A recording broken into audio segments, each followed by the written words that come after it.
Hi friends, welcome to Telugu defence news.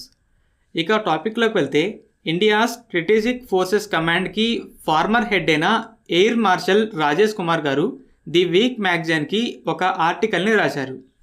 ఏం చెప్తున్నారంటే China nuclear warhead నెంబర్స్ని పెంచడంతో పాటు బలిస్టిక్ మిసైల్ డిఫెన్స్ సిస్టమ్స్ని డిప్లాయ్ చేయడం అనేది ఇండియా తమ సెకండ్ స్ట్రైక్ కేపబిలిటీని ఇంప్రూవ్ చేసుకోవడం కోసం న్యూక్లియర్ వార్హెడ్ నెంబర్స్ని పెంచేలా ఫోర్స్ చేయొచ్చని చెప్పారు. ప్రజెంట్ ఇండియా దగ్గర సుమారు 164 న్యూక్లియర్ వార్హెడ్స్ ఉంటే పాకిస్తాన్ దగ్గర సుమారు 170 వార్హెడ్స్ ఉన్నాయి.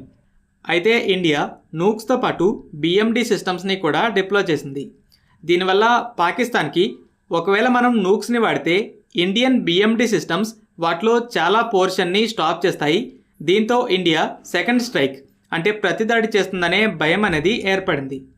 అయితే రిపోర్ట్స్ ప్రకారం చైనా దగ్గర ఆల్రెడీ 500 న్యూక్లియర్ వార్హెడ్స్ ఉన్నాయి. ప్రజెంట్ చైనా అమెరికాతో న్యూక్లియర్ ఆర్మ్స్ రేస్లో ఉంది. అమెరికా దగ్గర సుమారు 5000 నూక్స్ ఉండగా దాన్ని ఎదుర్కోవడానికి 2035కి వార్హెడ్ నెంబర్ని 1500కి పెంచేలా ముందుకెళ్తుంది. అలాగే సెకండ్ స్ట్రైక్ కేపబిలిటీ కోసం బిఎండి సిస్టమ్స్ని కూడా డెవలప్ చేస్తుంది. ఆల్రెడీ HQ-9 సిస్టమ్ని డిప్లాయ్ చేసింది. 3000 కిలోమీటర్స్ వరకు రేంజ్ ఉన్న మిసైల్స్ని స్టాప్ చేయగలదు. ఇది ఇండియన్ బిఎండి ఫేజ్ 1 సిస్టమ్కి సిమిలర్గా ఉంటుంది. ఇండియన్ బిఎండి కూడా 2000 కిలోమీటర్స్ క్లాస్ అంటే ఆ సిరీస్లో ఉన్న వాటిని స్టాప్ చేయగలదు.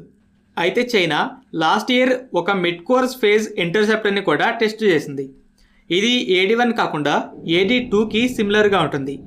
రెండు కూడా అమెరికన్ SM-3ల mid course phase interceptors. China ఇలా న్యూక్లియర్ ఫోర్స్ని ఎక్స్పాండ్ చేయడం, బిఎండి సిస్టమ్స్ని డిప్లాయ్ చేయడం వల్ల సపోజ్ ఇండియాపై ఒకేసారి పెద్ద సంఖ్యలో మిసైల్స్ని లాంచ్ చేసి ఇండియన్ ల్యాండ్ బేస్డ్ న్యూక్లియర్ ఫోర్స్ని డిస్ట్రాయ్ చేయాలని చూస్తుంది అనుకుందాం.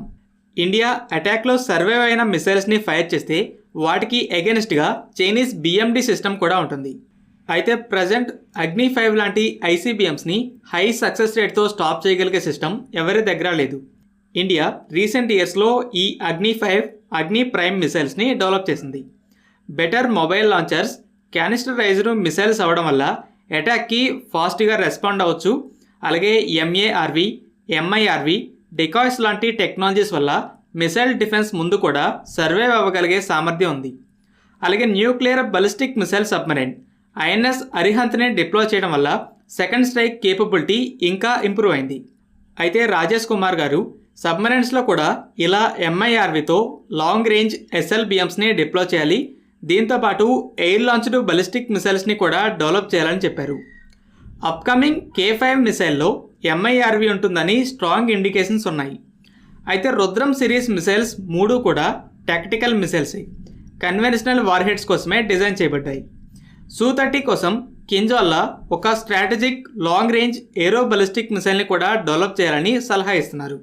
శత్రువు జరిపే మొదటి స్ట్రైక్లో ల్యాండ్ బేస్డ్ న్యూక్లియర్ మిసైల్స్కి రిస్క్ అనేది ఎక్కువ.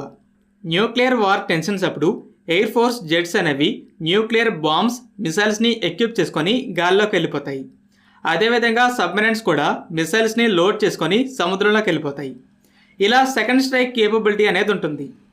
అగ్ని-5కి MIRVతో డిఫెన్స్ని అధిగమించడమే కాకుండా స్మాల్ నెంబర్స్లో మిసైల్స్ పెద్ద సంఖ్యలో టార్గెట్స్ని హిట్ చేయగలవు. అగ్ని-ప్రైమ్, అగ్ని-5లతో ల్యాండ్ బేస్డ్ న్యూక్లియర్ ఫోర్స్ అనేది ఇంప్రూవ్ అయింది. అయితే ఎయిర్ ఫోర్స్ కోసం బాంబ్స్తో పాటు ALBMs అలాగే SSBNల కోసం MIRV కేపబుల్ SLBMs కావాలంటున్నారు. వీటితో Chinese massive nuclear force BMD సిస్టమ్స్కి అగెన్స్ట్గా కూడా ఇండియాకి నమ్మదగిన న్యూక్లియర్ డిటరెంట్ ఏర్పడుతుందని చెప్తున్నారు. అయితే ఈ సెకండ్ స్ట్రైక్ అష్యూరెన్స్తో పాటు న్యూక్లియర్ వార్హెడ్ నెంబర్స్ని పెంచేలా కూడా ఇండియాని ఫోర్స్ చేయొచ్చని చెప్తున్నారు. ఫ్రెండ్స్, ఈ వీడియో మీకు నచ్చినట్లయితే లైక్ చేయండి. అలాగే మరిన్ని ఇంపార్టెంట్ డిఫెన్స్ అప్డేట్స్ కోసం మన ఛానల్ని సబ్స్క్రైబ్ చేసుకోండి.